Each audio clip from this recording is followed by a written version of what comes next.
Bonjour à toutes et à tous, aujourd'hui on va présenter plusieurs tests pour évaluer le défilé thoracique. Donc le premier test, c'est le test de Hudson. Donc on retrouve le patient assis sur la table, le kiné se retrouve derrière. On va venir localiser le pouls radial. Donc hop, on pose deux doigts. Une fois trouvé le pouls radial, on amène une rotation externe, une extension et une légère abduction. Et ensuite on va faire une extension cervicale et une rotation homolatérale. Le test est considéré positif si il y a une disparition du pouls radial ou si il y a une augmentation des symptômes de la part du patient.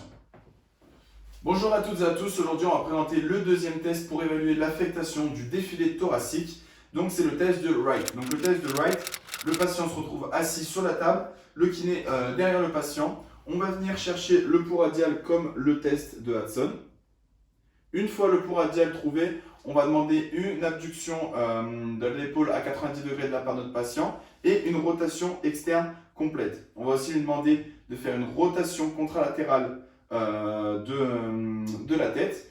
Et donc le test est positif s'il y a une disparition du pouls radial ou s'il y a une augmentation des symptômes. Et la deuxième phase de ce test, c'est de faire une hyperabduction de la part de l'épaule du patient.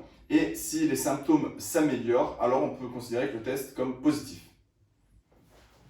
Bonjour à toutes et à tous, donc aujourd'hui on va présenter le dernier test pour évaluer et diagnostiquer le syndrome du défilé thoracique.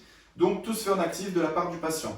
Donc on va lui demander une abduction à 90 de la part de ses épaules, une rotation externe complète et une légère adduction horizontale, comme ceci.